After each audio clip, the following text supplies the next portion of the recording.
Good evening, viewers. This is D.Opinion of the nation, and I am Sricharan. Part 1 of this budget session, and I am an expert in this edition. I have Manjunath Kopparad, MBA Finance, currently pursuing CS Professional. Having 18 years of professional experience as a tax consultant and specialized in TDS-related matters. Good evening, sir. Welcome to this edition. It's a pleasure having you in this edition. Hi, good evening, Sricharan. Tell me. Thank you, sir. How are you doing amidst this pandemic? How is your family doing amidst this pandemic, sir? Yeah, the God's grace, everything is fine. And I'm happy to see you in this edition. Thank you, sir. Thanks a lot. Before asking you a few interesting questions, let me take some time to just tell viewers about the key takeaways from this budget. My first key takeaway from this budget is a high-tech budget. Why I call it a high-tech budget? Because I have 4 reasons for it, viewers. First, digital rupee is being introduced via the RBI through the blockchain mechanism. So there's a boost to the digital economy. The second reason for calling this a high-tech budget is because of introducing e-passports. The third reason is because of the importance given to online education. And the fourth reason, the final reason, is because the prominence given to green energy. Before going to my second takeaway, I would like to get the first response. My first question to Mr. Manjunath. Sir, how do you look at this budget in the lens of an economist or in the lens of a tax consultant? How do you look at it, sir? See, considering the budget proposals that have been given by our FM Nirmala Sitharaman ji, see, the economic activity that those have been given are of a long term in nature. If you see, they speak of Amrit Kal, wherein they are focusing more on 25 years roadmap, not just on 1 or 2 years. So considering that, I think it's a long term budget we have to look as this one proposal. Thank you for your first response, sir. We have had a good start. Now the key allocations from union budget. For this, I'll just go across again to you, sir. According to you, which sections or sectors have been benefited through this budget and why? See, if you see the allocations of all the budget allocations, the major sector has gone to defense. Okay, a 5 lakh plus odd crores has gone to defense. Second major has gone to public allocation. Okay, and the third one is like this what is called road and infrastructure development. Yeah, transport, especially but if we add up all budget allocations, more thrust has been given to infrastructure development. That means if you see that infrastructure will not yield immediate results, but over the long period, it has got a great results. Like if you relook Vajpayee budget, okay, it is in that government we saw this telecom and wide roads, all those were laid during that period, and the results we are seeing now. Yes, sir. True, sir. You have made my work much easier. Just I'll give the key allocations of the budget with the numbers. As you have already said, the Ministry of Defense gets the highest with 5.25 lakh crores. Ministry of Consumer Affairs, Food and Public Distribution with 2.18 lakh crores stands at second. And Ministry of Road Transport and Highways gets a soaring 1.99 lakhs to stand at number 3.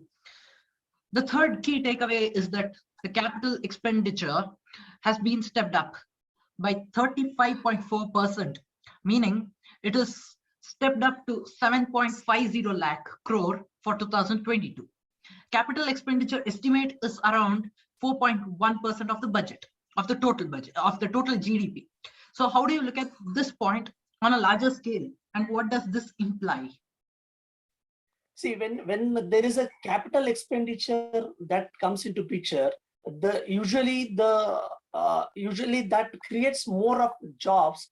Okay, as the work will be a long-term oriented and more of a long-term benefit oriented schemes. So in that case, capital expenses, railway network, they are talking of railway network, they are talking of this warehouses. Okay, These are the long-term oriented projects. Okay. And whenever there is a long-term oriented project implementation or expenses, that gives a boost to revenue income of many companies in turn. Okay. So you look at this on a long-term basis, this is going to be a largely productive. That's what you feel it, isn't it, sir? Yes, sir. Yes. We have seen unemployment as a major concern all around the globe.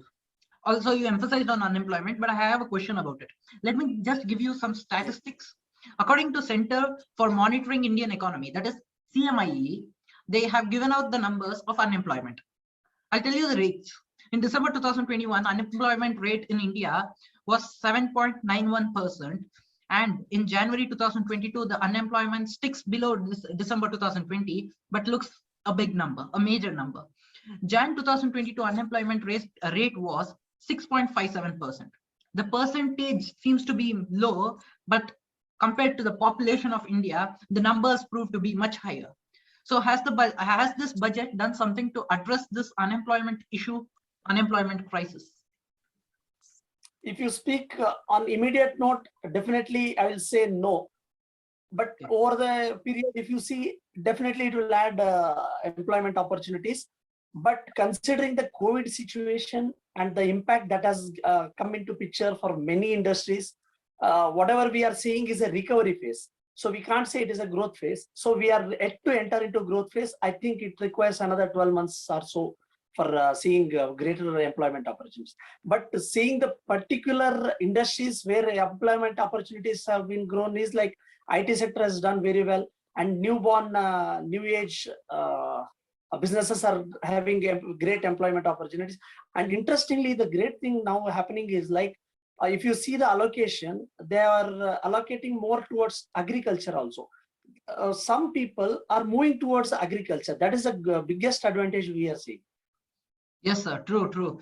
The agriculture is getting the boost from the budget itself. We are seeing that since last 2 years.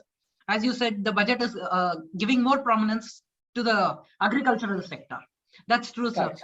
I also call this budget a macro budget, a pro-India budget, because whenever there is a budget before elections, the budget has a focus on the election states. But surprisingly, in this budget, I didn't see that happening. There was no incentives given to Uttar Pradesh. There was no incentives given to Goa, Manipur, anywhere in the election states. Do you feel that this budget is a 25-year roadmap budget? Of course, yes. Because when we look into the allocations of all the schemes or whatever they have spoken about, we see a major shift from what is called candies based to a food based method, like give a candies and take away major part. Now it is not like that. Give food and make sure that they work for economy. That is how the things have changed. What you said is rightly true. They have not focused on any elections, and it is purely on future oriented. And I think, see, people might say that it may not be beneficial in the initial stage. All those will come into picture. But the allocation which is happening is not going into unnecessary hands. That is a big takeaway. Yes, sir. Yes, sir. That's true. So my last question. What will be your report card for this budget? If you have to give a score out of 10 for this budget, how much will you give and why? I would give around 8 points. Reason do those 2 points because they are not focused more on the implications that happened due to COVID and the people they suffered. That has not been answered. First. Second, as you rightly said, unemployment is a big concern. Okay. And third one, the major shift is happening from old aged businesses and moving towards a new age. There is a transition happening. During this transition, the people are getting affected, and it has not been answered in this budget. But if you consider the allocations and the future that is required, I think we should accept this budget. That looks better. What you said is right. So because the attacks from the oppositions are also the same. The budget is not for the people, they say it so, but it is for the people where it's not answering, as you said, the unemployment crisis, or it's not answering the people who are hit by COVID economically. It's not answering those. It's Right. So thanks a lot for taking your time and joining me in this edition. No, Sri Charan, I would like to add few things. Yes, See, sir. when you see, they are saying goals of Amrit Kal. Okay, if you see goals, it is like focus on growth and all-inclusive welfare. They are saying promoting technology-enabled development, energy transition, climate action, and also a public investment to private investment. That means the movement that is going to happen is a major turnaround. What we have seen in the past should not be kept in mind. If you are open, then you will get a bigger opportunities in coming days. Yes, sir. True. That's the right thing which you said, sir. So thanks a lot for giving your time and joining me in this edition. The second part of this budget session will be coming tomorrow, viewers. So I thank you, sir. Thank you for joining me, sir. Thank you very much, Richard. Thanks a lot, viewers, for joining me. Until the next time I meet you all, signing off, Richard, and subscribe, hit the bell icon and support this young team. Thank you, viewers. Thank you for watching me.